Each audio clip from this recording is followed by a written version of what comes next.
Hello everyone and welcome সবাইকে। আজকের ভিডিওটায় আমরা ক্লাস 10 এর 8 নম্বর অধ্যায় যে চ্যাপ্টারটা রয়েছে লম্ববৃত্তাকার চোঙ তার পরের অংশ নিয়ে আলোচনা করব। আগের দুটো ভিডিওতে আমরা লম্ববৃত্তাকার চোঙের সমস্ত ধারণা এবং সেই সংক্রান্ত কোষে দেখি 8 থেকে 10 এর দাগ পর্যন্ত অঙ্ক আমরা করেছিলাম। তো আজকের ভিডিওটা আমরা 11 থেকে পরের দাগের অঙ্কগুলো আমরা কন্টিনিউ করব। ওকে, তো যারা সেই ভিডিওগুলো এখনো পর্যন্ত দেখোনি, আগের ভিডিওগুলো যদি কেউ দেখতে চাও সেক্ষেত্রে আই বাটনে এবং ডেসক্রিপশনে ভিডিওর লিংক পেয়ে যাবে, তোমরা ওই ভিডিওগুলো আগে দেখে নিতে পারো। সেখানে কোষে দেখি 8 এর 10 পর্যন্ত অঙ্ক এবং লম্ববৃত্তাকার চোঙের সমস্ত ধারণা সেখানে দেওয়া রয়েছে। ওকে, চলো আজকের ভিডিওটা কন্টিনিউ করি। ভিডিওটা শেষ পর্যন্ত দেখবে। যদি ভিডিওগুলো একটু ভালো লাগে তাহলে একটা লাইক করতে পারো এবং সাবস্ক্রাইব করে আমাদের চ্যানেলের সঙ্গে জুড়ে থাকতে ভুলবে না। যাই হোক, দেখো 11 দাগের অঙ্কটা কি বলছে দেখো। বলছে 9 মিটার উচ্চতা বিশিষ্ট একটি লম্ববৃত্তাকার চোঙাকৃতি ট্যাঙ্ক জলপূর্ণ রয়েছে। 6 সেন্টিমিটার দৈর্ঘ্যের ব্যাসের একটি পাইপ দিয়ে মিনিটে 225 মিটার বেগে জল বের হয়। তাহলে 36 মিনিটে ট্যাঙ্কটির সমস্ত জল খালি হয়ে যায় বা বেরিয়ে যায়। তাহলে ট্যাঙ্কটির ব্যাসের দৈর্ঘ্য হিসেব করো। তাহলে দেখো আমাদের ট্যাঙ্কটির ব্যাসের দৈর্ঘ্য বের করতে বলেছে, কিন্তু আমরা ব্যাসার্ধ জানি না। তাহলে কি করব? আমাদের সর্বপ্রথম কাজ কি হবে? আমাদের সর্বপ্রথম কাজ হবে আমরা ধরে নেব। কি ধরবো? আমরা লিখব ধরি ট্যাঙ্কটির ব্যাসার্ধ হচ্ছে আর মিটার, তাই তো? তাহলে আমরা লিখছি ধরি ট্যাঙ্কটির ব্যাসার্ধ আর মিটার। তাহলে আমরা লিখলাম ধরি ট্যাঙ্কটির ব্যাসার্ধ সমান আর মিটার। তাহলে আমরা প্রথম জিনিসটা হয়ে গেল আর মিটার। এরপর দেখো আমাদের উচ্চতা কত বলে দিয়েছে? 9 মিটার উচ্চতা বলেছে। কত বলেছে? 9 মিটার। তাহলে কি ট্যাঙ্কটির উচ্চতা ব্র্যাকেটে এইচ সমান হচ্ছে 9 মিটার। ওকে, লিখে ফেললাম। এরপর কি করতে হবে? এরপর আমাদের সর্বপ্রথম কাজ হবে ট্যাঙ্কটির আয়তন নির্ণয় করা। কি করব? অতএব ট্যাঙ্কটির আয়তন, অতএব ট্যাঙ্কটির আয়তন সমান কি শিখেছিলাম? আয়তনের সূত্র পাই আর স্কোয়ার এইচ, তাই তো? পাই আর স্কোয়ার এইচ। তাহলে আমরা পাই এর মানটা এখানে আমরা বসাচ্ছি না, কারণ আছে পরবর্তীতে কাটাকুটিতে সুবিধার ক্ষেত্রে। তাহলে পাই আর স্কোয়ার আর এইচ এর মান হচ্ছে 9, সেটা আমরা বসিয়ে দিলাম। এরপর আমাদের আসতে হবে পাইপের ক্যালকুলেশন। কি বলেছে? 6 সেন্টিমিটার দৈর্ঘ্যের ব্যাসের একটি পাইপ দিয়ে মিনিটে 225 মিটার বেগে জল বেরিয়ে যায়। কি বলতে চাইছে দেখো, এইরকম একটা পাইপ বলেছে যার ব্যাস বলে দিয়েছে 6 সেন্টিমিটার। তাহলে আমরা ব্যাসার্ধ কি পাবো এই পাইপটার ক্ষেত্রে? তাহলে এখানে তোমরা লিখবে পাইপটির ক্ষেত্রে ব্যাসার্ধ আর ড্যাশ আমরা যদি ধরি আর ড্যাশ সমান কত বলে দিয়েছে? 6 সেন্টিমিটার বাই 2 হবে। কেন? ব্যাস বলে দিয়েছে 6 সেন্টিমিটার। তাহলে আমরা ব্যাসার্ধ কত পাবো? 6/2 সমান 3 সেন্টিমিটার। ওকে, 3 সেন্টিমিটার মানে এবার কত মিটার? 3 সেন্টিমিটার মানে কত metre? Kilometre, hectometre, decametre, metre, decimetre, centimetre. তাহলে এটাকে যদি আমরা 100 দিয়ে ভাগ করি আমরা মিটার পেয়ে যাব। তাহলে সমান আমরা কি লিখতে পারি? সমান লিখতে পারি 3/100 মিটার, তাই তো? তাহলে পাইপটির ক্ষেত্রে আমরা ব্যাসার্ধ পেয়ে গেলাম, পাইপটির ব্যাসার্ধ পেয়ে গেলাম। এরপর কি বলেছে দেখো, মিনিটে 225 মিটার বেগে জল বেরিয়ে যায়। তাহলে আমরা কি বলতে পারি? 1 মিনিটে 225 মিটার জল থাকছে। 1 মিনিটে এই যে পাইপটার প্রথম প্রান্ত থেকে শেষ প্রান্তর মধ্যে 225 মিটার জল থাকছে। তাহলে আমরা কি বলতে পারি? 225টাকে এটার উচ্চতা ধরতে পারি। এইটা আমরা ব্যাসার্ধ পাচ্ছি, তাহলে এটাকে আমরা উচ্চতা বলতে পারি। এই পেনটা দিয়ে যদি তোমরা দেখো দেখতে পাবে এর প্রথম প্রান্ত থেকে শেষ প্রান্ত দিয়ে যদি 225 মিটার বেগে জল বেরিয়ে যায় আমরা বলি, তাহলে কি বলতে পারবো?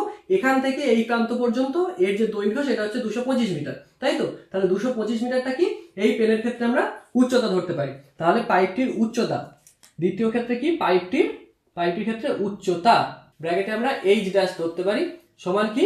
সমান হচ্ছে 225 মিটার। ওকে, তাহলে আমরা পাইপটির ব্যাসার্ধ পেয়ে গেলাম, পাইপটির উচ্চতা পেয়ে গেলাম, তাই তো? এরপর আমরা কি করতে পারি?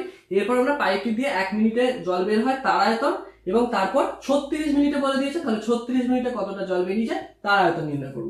তাহলে কি করব? পাইপটি দিয়ে 1 মিনিটে জল বের হয় তার আয়তন লিখবে। 1 মিনিটে জল বের হয় তার আয়তন। ওকে, আমি পুরোটা লিখলাম না। তার আয়তন সমান কি হবে? পাই আর ড্যাশ তার whole square into H dash, তাই তো? সমান আমরা কি লিখতে পারি? সমান লিখতে পারি পাই আর স্কয়ারের জায়গায় আমরা কি লিখতে পারি? আর ড্যাশ স্কয়ারের জায়গায় আমরা লিখতে পারি 3/100 তার হোল স্কয়ার গুণ এইচ এর মান হচ্ছে 225। কি হবে এটা? ঘনমিটার। ওকে, 1 মিনিটে তাহলে যে জল বেরিয়ে যাচ্ছে তার আয়তন হচ্ছে পাই আর ড্যাশ এর whole square dot H dash, তাই তো? তাহলে 1 মিনিটে তার আয়তন হচ্ছে এটা। 1 মিনিটে যে পরিমাণ জল বেরিয়ে যাচ্ছে তার আয়তনটা আমরা বের করে নিলাম।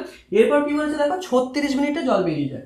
36 মিনিটে তাহলে জল যে বেরিয়ে যাচ্ছে তার আয়তন কত হবে? দেখো এখানে লিখে রেখেছি 36 মিনিটে জল বেরিয়ে যায়। তো 36 মিনিটে জল যেটা বেরিয়ে যাচ্ছে সেটা হচ্ছে এই যে এটা পাচ্ছি তার 36 গুণ। 1 মিনিটে যেটা বেরিয়ে যায় তাহলে 36 মিনিটে তার সঙ্গে 36 গুণ। তাহলে কি লিখতে পারি? পাই 3/100 তার হোল স্কয়ার গুণ 225 গুণ হচ্ছে 36 ঘনমিটার। ওকে, এই পর্যন্ত বোঝা গেল, আর অঙ্কে কিছু বলা নেই। এরপর দেখো অঙ্কে কি বলা আছে, একটা জিনিস দেখবে যে অঙ্কে বলা আছে যে 36 মিনিট ধরে জল বেরিয়ে যায়, তারপর ট্যাঙ্কটা খালি হয়ে যায়। মানে 36 মিনিট ধরে যদি জল বেরিয়ে যায় তাহলে ট্যাঙ্কটা খালি হয়ে যায়। তাহলে আমরা কি বলতে পারি যে 36 মিনিটে যে পরিমাণ জল বেরিয়ে যায় সেই পরিমাণ জলটাই হচ্ছে ট্যাঙ্কে ছিল। তাহলে ট্যাঙ্কের আয়তন যেটা, যে পরিমাণ জল ছিল সেইটাই হচ্ছে যে পরিমাণ জলটা বেরিয়ে যাচ্ছে, তাই তো? পাইপের ক্ষেত্রে পাইপের মধ্য দিয়ে 36 মিনিট জল বেরিয়ে যাওয়ার ফলে এই পরিমাণ জলটা বাইরে বেরিয়ে যাচ্ছে। তাহলে আমরা কি বলতে পারি, এই পরিমাণ জলটাই ট্যাঙ্কে ছিল। যেহেতু বলছে খালি হয়ে যাচ্ছে, এই পরিমাণ জলটা বেরিয়ে যাওয়ার পর ট্যাঙ্কটা খালি হয়ে যাচ্ছে, তাহলে আমরা বলতে পারি যে ট্যাঙ্কে যে পরিমাণ জল ছিল সেটাই এইটা। বলতে পারি তো, বোঝা গেল। এরপর আমরা লিখতে পারি প্রশ্নানুসারে এই যে আয়তন অর্থাৎ ট্যাঙ্কের আয়তন সমান 36 মিনিটে পাইপ দিয়ে যে পরিমাণ জল বেরিয়ে যায় তার আয়তন, অর্থাৎ শর্তানুসারে আমরা এইটা সমান এটা করতে পারি। দেখো সেটাই করছি, দেখো আমরা সেটাই করলাম। শর্তানুসারে পাই r স্কোয়ার ইন্টু 9 সমান পাই 3/100 তার হোল স্কোয়ার ইন্টু 225 ইন্টু 36 যেটা ছিল আমরা বসিয়ে দিলাম। এরপর দেখো বলেছিলাম প্রথমে পাই এর মান বসানোর দরকার নেই, কারণ পাই কেটে যাবে। দেখো পাই আর পাই আমরা দুদিক থেকে কেটে দিলাম। এবার 9 দিয়ে যদি কাটি 4 9 36, তাহলে আমরা কি পাচ্ছি, r স্কোয়ার সমান হচ্ছে 3/100, এটাকে দুবার লিখতে পারি যেহেতু স্কোয়ার আছে, ইন্টু 3/100। এরপর কি লিখতে পারি, 225 মানে কি লিখতে পারি, 225 মানে 15 ইন্টু 15, 15 ইন্টু 15 তো 225 মানে 15 ইন্টু 15, আর 4 মানে হচ্ছে 2 ইন্টু 2। এটা আমরা লিখতে পারি কেন, আমরা বর্গটা যখন বর্গমূলটা করবো এটা সুবিধার জন্য। তাহলে এইটা হবে। এর পরের লাইন কি হবে, এর পরের লাইন হবে আর। তাহলে আর আমরা বের করছি, এই লাইনে আমরা করছি একটু জায়গাটা অসুবিধার জন্য। তাহলে আর সমান কি বলতে পারি, আর সমান টোটালটার উপরে রুট দিতে পারি, আর সমান টোটালটার উপরে রুট দিতে পারি। তাহলে দেখো এখানে এক জোড়া আছে, এখানে এক জোড়া আছে, এখানে এক জোড়া আছে, তাহলে এখান থেকে একটা আসবে, এখান থেকে একটা আসবে, এখান থেকে একটা আসবে। তাহলে আর সমান কত হয়ে যাবে, অতএব দেখো আর সমান হয়ে যাবে 3/100 ইন্টু 15 ইন্টু 2, তাই তো? 3/100 ইন্টু 15 ইন্টু 2, তাহলে দেখো 15 দুগুণে 30, 3 30 90, তাহলে কত হচ্ছে 90/100, 3 15 45 দুগুণে 90/100, তাহলে কত হচ্ছে দেখো 0.9 মিটার। তাহলে আমরা কত পেলাম, আমরা পেলাম ট্যাঙ্কির ব্যাসার্ধ হচ্ছে 0.9 মিটার। ট্যাঙ্কির ব্যাসার্ধ আমরা তাহলে কত পেয়ে গেলাম, দেখো ব্যাসার্ধ ধরেছিলাম আর মিটার, আর এর মান আমরা পেয়ে গেছি 0.9 মিটার। তাহলে কিভাবে হলো দেখলে, আর এর মান আমরা পেয়ে গেলাম 0.9 মিটার। ওকে, আশা করছি বোঝা গেছে। এবার 11 দাগের অঙ্কটা তাহলে হয়ে গেল। এরপর আমরা 12 দাগের অঙ্কটা দেখি। 12 দাগের অঙ্কটা বলছে দেখো, সমান ঘনত্বের একটি লম্ববৃত্তাকার কাঠের গুঁড়ির বক্রতলের ক্ষেত্রফল 440 বর্গ ডেসিমিটার। 1 ঘন ডেসিমিটার কাঠের ওজন 1.5 কিগ্রা এবং গুঁড়িটির ওজন যদি 9.24 কুইন্টাল হয়, তাহলে গুঁড়িটির ব্যাসের দৈর্ঘ্য এবং উচ্চতা হিসেব করতে বলেছে। দেখো আমাদের গুঁড়িটির ওজন প্রথমেই বলে দিয়েছে কত, 9.24 কুইন্টাল। তাহলে আমরা প্রথমে কি করব, 9.24 কুইন্টালকে আমরা প্রথমেই কেজিতে ট্রান্সফার করব। 1 কুইন্টাল মানে কত, 1 কুইন্টাল মানে হচ্ছে 100 কেজি। ওকে, 1 কুইন্টাল মানে হচ্ছে 100 কেজি। তাহলে 9.24 কুইন্টাল মানে কত, 924 কেজি। কিভাবে পাবো দেখো, এটা 12 দাগ নম্বরটা দিই। তাহলে দেখো আমরা প্রথমেই করছি কত, 9.24 কুইন্টাল সমান কত বলতে পারি, 9.24 ইন্টু 100 কেজি বলতে পারি। তাহলে দেখো এর যদি এটা তুলে দিই তাহলে হয়ে যাবে 924 কেজি। ওকে, তাহলে আমরা কি করলাম, প্রথম কাজ হচ্ছে আমরা 924 কুইন্টালকে আমরা 924 কেজিতে ট্রান্সফার করে দিলাম। ওকে, হয়ে গেল। দেখো এরপর কি করবো, দেখো বলেছে কি, বলেছে যে 1 ঘনমিটার কাঠের ওজন হচ্ছে 1.5 কেজি। ওকে, 1 ঘনমিটার কাঠের ওজন 1.5 কেজি এবং গুঁড়িটির মোট কত ওজন সেটা বলে দিয়েছে। তাহলে আমরা মোট ওজনকে 1 ঘন ডেসিমিটারে যত ওজন সেটা দিয়ে যদি আমরা ভাগ করে দিই, তাহলে যে সংখ্যাটা পাবো সেটা কি, সেটা হচ্ছে কাঠের গুঁড়িটার আয়তন, ঠিক কিনা? 1 ঘন ডেসিমিটারে তার ওজন বলে দিয়েছে 1.5 কেজি, তাহলে কত ঘন ডেসিমিটারে তার ওজন হবে 924 কেজি, সেটা আমরা এটাকে ভাগ করে দিলে পেয়ে যাবো। তাহলে অতএব আমরা লিখতে পারি, অতএব কাঠের গুঁড়িটির আয়তন কত হবে, 924 ডিভাইডেড বাই 1.5 কেজি, তাই তো? 924 ডিভাইডেড বাই 1.5 কেজি, তাই তো? তাহলে সমান কত লিখতে পারি, সমান আমরা লিখতে পারি 9240 ডিভাইডেড বাই 15। এই ভাগটা যদি আমরা করি, ভাগটা করে তোমরা দেখবে 616 পাচ্ছি, 616 ডেসিমিটার কি কিউব ঘন ডেসিমিটার, তাই তো? ঘন ডেসিমিটার পাচ্ছি। তাহলে আমরা কাঠের গুঁড়িটির আয়তন পেয়ে গেলাম। এরপর দেখো প্রশ্নে কি বলা আছে, কাঠের গুঁড়ির বক্রতলের ক্ষেত্রফল বলা আছে, আর আমরা এখানে আয়তন পেলাম। ওকে, তাহলে এবার আমাদের কি করতে হবে, আমাদের ব্যাস এবং উচ্চতা বের করতে হবে। সেই জন্য আমরা প্রথমে কি করব, আমরা ধরে নেব। কি করব, ধরে নেব। ধরি, এখানে লিখবে কাঠের গুঁড়িটির ব্যাসার্ধ সমান আর ডেসিমিটার। ডেসিমিটারে ধরছি কারণ এখানে ডেসিমিটার বলা আছে, দেখতে পাচ্ছ, এবং সমগ্রতলের ক্ষেত্রফলেও কিন্তু বলা আছে বর্গ ডেসিমিটার। তাহলে আমরা ধরলাম ব্যাসার্ধ 8 ডেসিমিটার এবং কাঠের গুঁড়িটির উচ্চতা সমান h ডেসিমিটার। ওকে, হয়ে গেল। এরপর দেখো বলেছে সমগ্রতলের ক্ষেত্রফল হচ্ছে 440 বর্গ ডেসিমিটার এবং আমরা এখানে পেয়েছি আয়তন সমান 616 ডেসিমিটার। তাহলে আমরা কি লিখতে পারি, আমরা সমগ্রতলের ক্ষেত্রফল কি জানি, আমরা সমগ্রতলের ক্ষেত্রফল জানি 2 পাই আর h সমান কত, 440 বর্গ ডেসিমিটার বলা আছে।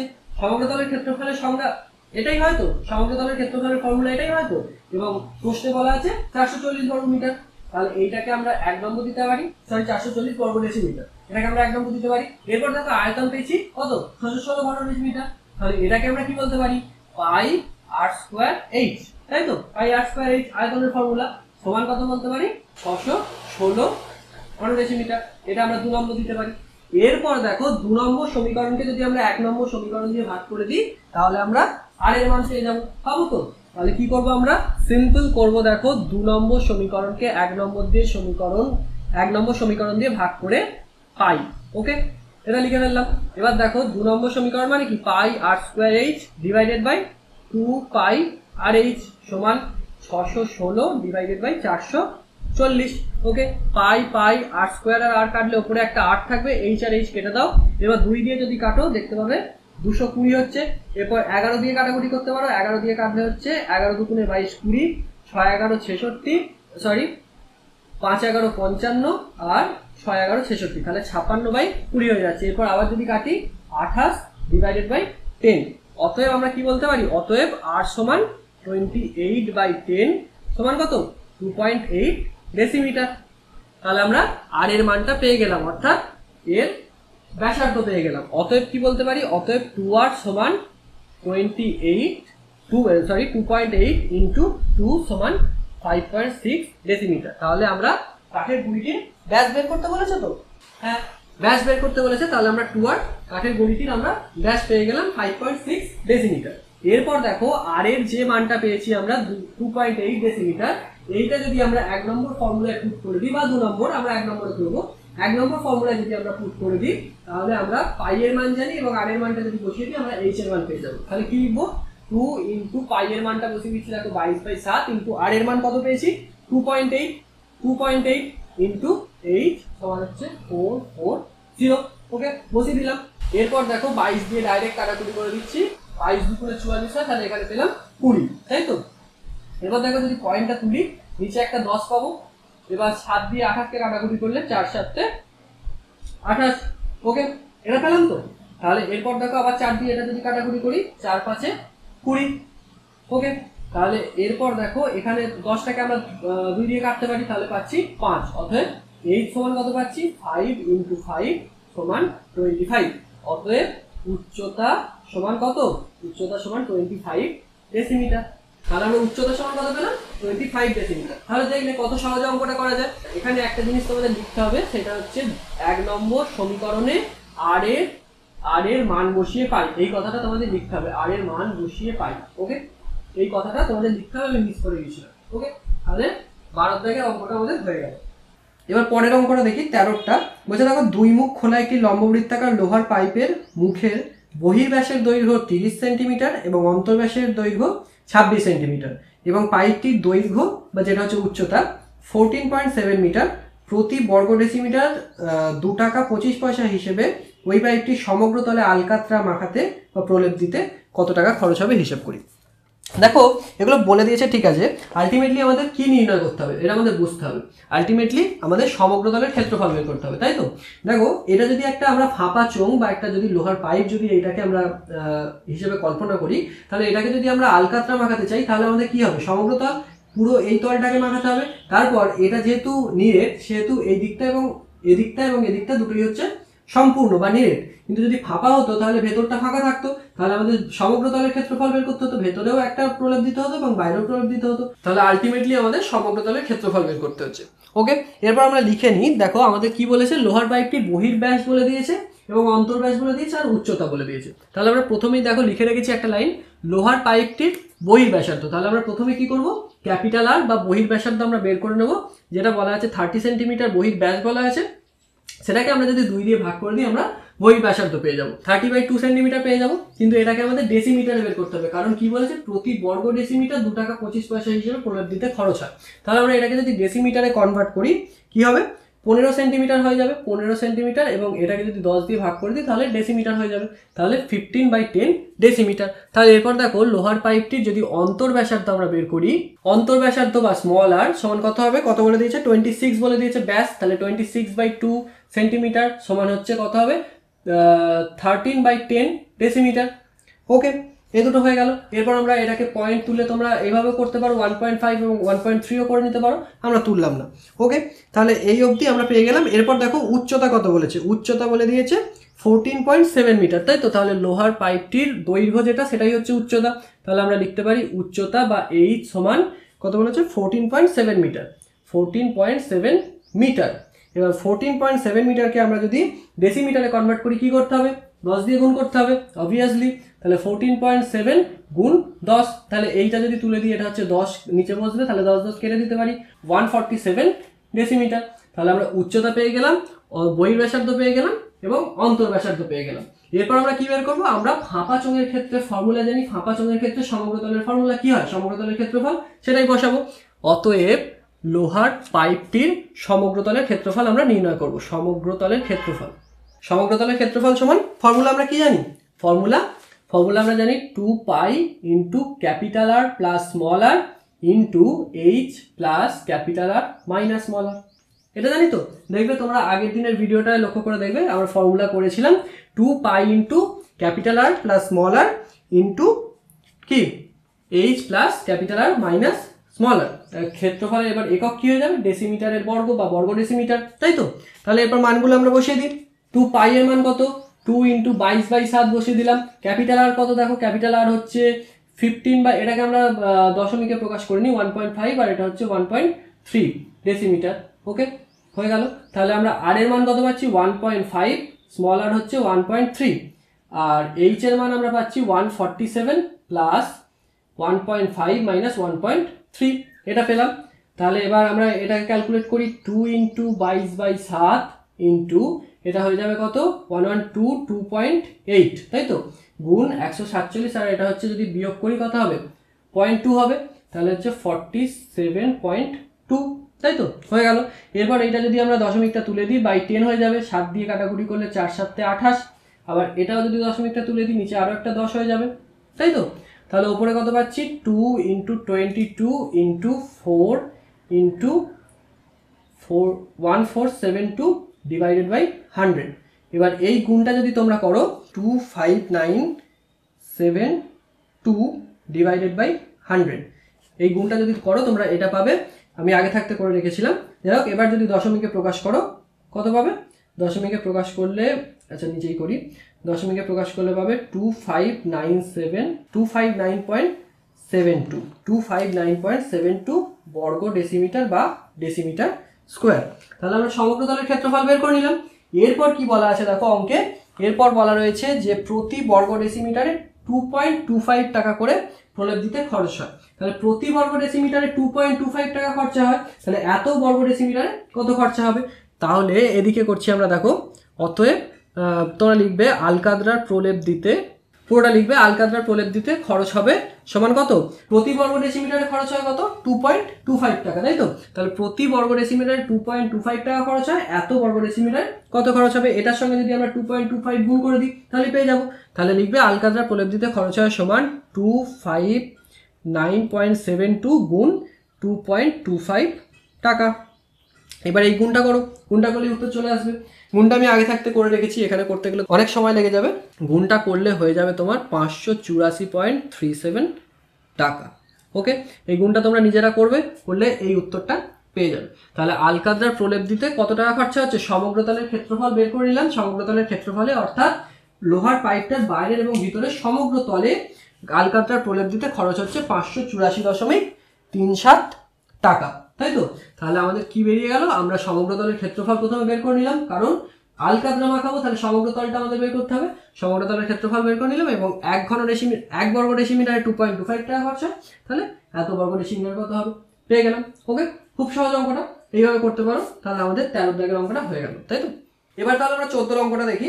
দেখো 14 অঙ্কটা কি বলছে, দেখো একটি 2 মুখ খোলা লোহার লম্ববৃত্তাকার ফাঁপা চোঙের উচ্চতা 2.8 মিটার, চোঙটির অন্তর্ব্যাসের দৈর্ঘ্য 4.6 ডেসিমিটার এবং চোঙটি 84.48 ঘন ডেসিমিটার হলে, লোহা দিয়ে তৈরি হলে চোঙটির বহির্ব্যাসার্ধের দৈর্ঘ্য কত। অঙ্কটা খুবই সহজ। দেখো বহির্ব্যাসার্ধ আমাদের বলে দেয় না, আমরা কি করব, আমরা প্লেন অঙ্কটা ফর্মুলায় পুট করব। তাহলে ফর্মুলায় পুট করলে আমরা ক্যাপিটাল আর এর মান পেয়ে যাব। তাহলে এই অঙ্কটা আমরা মুছে দিই, পুরোটা মুছবো না, আমাদের প্রথম পার্টটা খানিকটা লাগবে। তাহলে এইটুকু অংশ আমরা মুছে দিচ্ছি।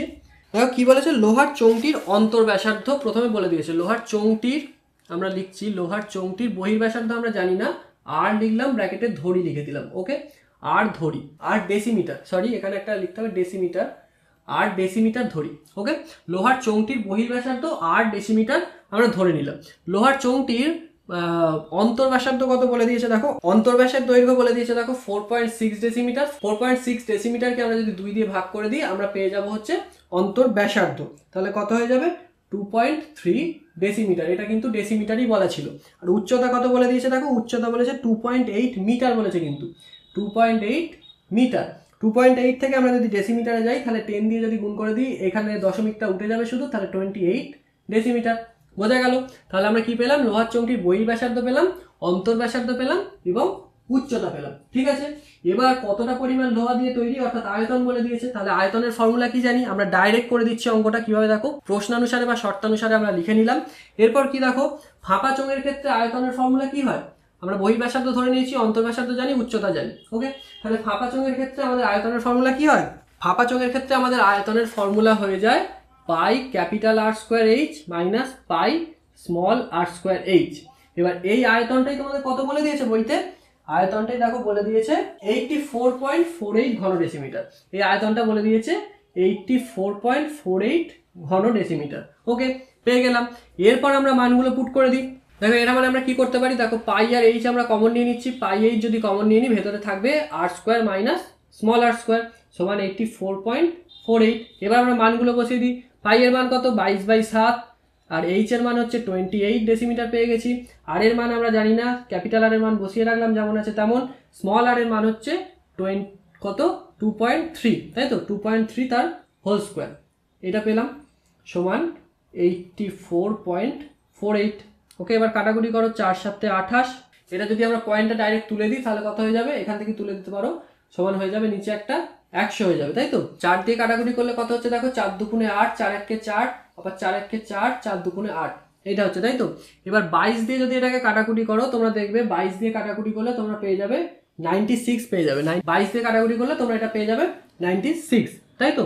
হলো, তাহলে আর স্কোয়ার সমান আমরা কত পাচ্ছি, দেখো আর স্কোয়ার সমান আমরা পাচ্ছি 96/100, তাই তো 96/100 পাচ্ছি। আর এদিক থেকে দেখো 2.3 তার হোল স্কোয়ার পাচ্ছি। এই যে মাইনাসটা, এটা ডান দিকে গিয়ে প্লাস হয়ে যাবে, তাহলে কি হবে প্লাস। এটা যদি ডাইরেক্ট আমরা এটা তুলে দিই, তাহলে কি পাচ্ছি, 23 / 10 ইন্টু 23 / 10। তাহলে আমরা ডান দিকটায় করছি, অসুবিধা হবে, নিচে জায়গা নেই। তাহলে দেখো কত হচ্ছে, আর স্কোয়ার সমান হয়ে যাচ্ছে কত হচ্ছে, দেখো 100টা হচ্ছে লসাগু, তাহলে উপরে থাকছে 96 প্লাস 23 × 23, তোমরা যদি গুণ করো পাবে 529 পাবে। ওকে, তাহলে কত হচ্ছে, দেখো 9 × 6 = 15, 5 হাতে 1, 9 × 2 = 11, 12, 2 হাতে 1, 5 আর 1 = 6, তাই তো 625/100। 625/100 আর স্কোয়ার সমান, অতএব আর সমান কি বলতে পারি, আর সমান √625 / 100, তাই তো। সমান কি বলতে পারি, 625 এর বর্গমূল করলে কত হয়, 625 এর বর্গমূল করলে হয় 25, 100 বর্গমূল করলে হয় 10। তাহলে আর সমান কত বলতে পারি, আর সমান বলতে পারি 2.5 ডেসিমিটার, তাই তো। আর এর একক ডেসিমিটার ছিল। তাহলে বহির্ব্যাসার্ধ আমরা কত পেয়ে গেলাম, বহির্ব্যাসার্ধ পেয়ে গেলাম 2.5 ডেসিমিটার। উত্তরে কি চেয়েছিল? উত্তরে চেয়েছিল দেখো চোঙটির বহির ব্যাসের দৈর্ঘ্য চেয়েছে। তাহলে কি হবে? 2r বা বহির ব্যাস সমান হচ্ছে 2.5 গুণ 2 সমান হচ্ছে 5 ডেসিমিটার, তাই তো? তাহলে বহির ব্যাস আমরা কত পেয়ে গেলাম? 5 ডেসিমিটার। তাহলে এটাই হয়ে গেল আমাদের আনসার, তাই তো? এরপর 15 দাগের অঙ্কটা দেখো, বলছে একটি লম্ব বৃত্তাকার চোঙের উচ্চতা উহার ব্যাসার্ধের দ্বিগুণ। যদি উচ্চতা 6 গুণ হতো তবে চোঙটির আয়তন 539 ঘন ডেসিমিটার বেশি হতো। চোঙটির উচ্চতা হিসেব করতে বলেছে। এই অঙ্কটা খুবই সোজা। দেখো বোর্ডটা আমরা মুছে দিই। দেখো কি বলে দিয়েছে? চোঙটার উচ্চতা উহার ব্যাসার্ধের দ্বিগুণ, তাই তো? তাহলে আমরা প্রথমেই কি ধরবো? আমরা প্রথমেই ধরে নেব, তাই তো? ধরি চোঙটির ব্যাসার্ধ আমরা ধরে নেব। ধরি চোঙটির ব্যাসার্ধ সমান এক্স ডেসিমিটার আমরা ধরবো, কারণ আরটা আমরা ফর্মুলায় জানি, এটা এক্স দিয়ে ইউজ করব, তাতে সুবিধা হবে করতে। আর এক্স ডেসিমিটার ধরে নিলাম। তাহলে চোঙটির উচ্চতা কত হবে? উহার দ্বিগুণ বলেছে, ব্যাসার্ধের দ্বিগুণ, তাহলে 2x ডেসিমিটার, তাই তো? তাহলে এবার চোঙটির আয়তন আমরা বের করব। অতএব চোঙটির আয়তন সমান আমরা কি জানি? পাই আর স্কোয়ার এইচ। এটাই হচ্ছে ফর্মুলা। সমান কি? পাই আর স্কোয়ারের মান, আর স্কোয়ার মানে হচ্ছে এক্স স্কোয়ার ইন্টু এইচ মানে কত? 2x। পাই এর মান আমরা বসাবো না, কারণ পরবর্তীতে পাই আমরা কমন নিতে পারবো। তাহলে এটা আমরা ডেসিমিটারের হোল কিউব আয়তন আমরা পেয়ে গেলাম চোঙটির ব্যাসার্ধ এইটা ধরে। এরপর দেখো অঙ্কটায় কি বলছে?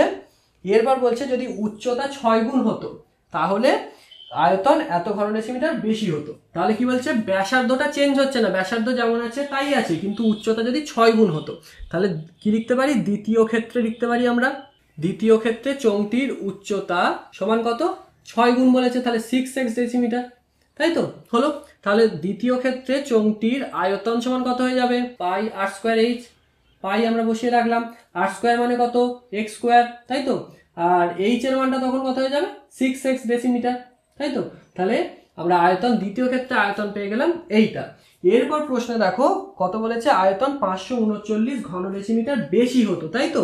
তাহলে এইটা বেশি, এইটা কম, তাহলে এই দুটোর বিয়োগফলই তো 539 ঘন ডেসিমিটার। বোঝা যাচ্ছে কি? আমরা যদি 6 গুণ, উচ্চতাটা যদি 6 গুণ হতো তাহলে আয়তন হতো এটা। আবার পরবর্তী লাইনে কি বলেছে? আয়তনটা 539 ঘন ডেসিমিটার বেশি হতো। তাহলে এই যে আয়তন, এর সঙ্গে 539 ঘন ডেসিমিটার যোগ করলে এটা হয়। তাহলে আমরা কি বলতে পারি? এটা বিয়োগ এটা সমান 539 ঘন ডেসিমিটার, তাই তো? তাহলে আমরা লিখতে পারি শর্তানুসারে বা প্রশ্নানুসারে pi x square into 6x minus pi x square into 2x সমান 539, তাই তো?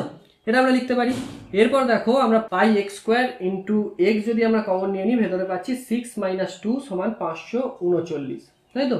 তাহলে দেখো এবার মানগুলো আমরা বসিয়ে দিই। 22/7, এক্স এর মান আমরা জানি না, তাহলে এক্স স্কোয়ার আর এক্স মানে হচ্ছে এক্স কিউব লিখতে পারি, আর 6 থেকে 2 বাদ দিলে আমরা লিখতে পারি 4, তাহলে সমান হচ্ছে 539, তাই তো? এরপর যদি 11 দিয়ে কাটাকুটি করি, 11 দুগুণে 22, 4 11 44 হয়, তাহলে এটা হয়ে যাচ্ছে 49। 11 দিয়ে যদি আমরা কাটাকুটি করি, তাই তো? এরপর দেখো তাহলে আমরা কি লিখতে পারি? এক্স কিউব সমান কি লিখতে পারি? 49 ইন্টু এদিক থেকে 7টা এখানে চলে যাবে, তাই তো? আর নিচে কি হয়ে যাবে? নিচে হয়ে যাবে 2 ইন্টু 4। এরপর এটাকে আমরা সমান দিয়ে কি লিখতে পারি? দেখো 49 মানে লিখতে পারি 7 ইন্টু 7 ইন্টু আরেকটা 7 আছে বসিয়ে দিলাম, 2 মানে 2, আর 4টাকে আমরা আরো দুটো 2 এর গুণফল হিসেবে লিখতে পারি। কেন? এখানে কিউব আছে, কিউবটা তুলতে সুবিধা হবে, তাই এই আকারে লিখলাম আমরা। ওকে, তাহলে এরপর ডান দিকে দেখাচ্ছি। দেখো x সমান আমরা কি লিখতে পারি? অতএব x সমান cube root of 7 into 7 into 7 divided by 2 into 2 into 2, তাহলে কত বলতে পারি? 7/2 সমান কত? ডেসিমিটার, তাই তো? এবার উত্তর কি চেয়েছে? উত্তর চেয়েছে চোঙটির উচ্চতা হিসাব করতে বলেছে। চোঙটির উচ্চতা মানে কি? প্রথম ক্ষেত্রের উচ্চতা, তাই তো? প্রথম ক্ষেত্রের উচ্চতা বের করতে বলেছে। অতএব আমরা কি বলতে পারি? অতএব চোঙটির উচ্চতা সমান 3.5 ইন্টু 2 সমান 7 ডেসিমিটার, তাই তো? তাহলে চোঙটির উচ্চতা আমরা কত পেলাম? চোঙটির উচ্চতা আমরা পেলাম 7 ডেসিমিটার। ওকে, বোঝা গেছে? আশা করছি বোঝাতে পেরেছি। তাহলে আজকের ভিডিওটা এই পর্যন্তই থাকুক। আজকে আমরা আলোচনা করলাম কত? 11 থেকে 15 দাগের পর্যন্ত অঙ্কগুলো আমরা আলোচনা করলাম। বাকি যে কটা অঙ্ক বাকি রইল, কোনগুলো বাকি রইল? তোমাদের 16, 17 18 এবং 19-20 যে এমসিকিউ টাইপ অঙ্কগুলো রয়েছে সেগুলো বাকি রইলো। বাকি অঙ্কগুলো তাহলে আমরা পরবর্তী পার্টে আলোচনা করব। আজকের ভিডিওটিতে এতটুকুই থাক। আশা করছি বোঝাতে পেরেছি। যদি ভিডিওটা ভালো লেগে থাকে একটা লাইক করতে পারো এবং সাবস্ক্রাইব করে আমাদের চ্যানেলের সঙ্গে জুড়ে থাকতে পারো। তাহলে দেখা হবে পরবর্তী ভিডিওতে এর নেক্সট পার্ট নিয়ে। ততক্ষণের জন্য সকলে ভালো থাকবে। টাটা।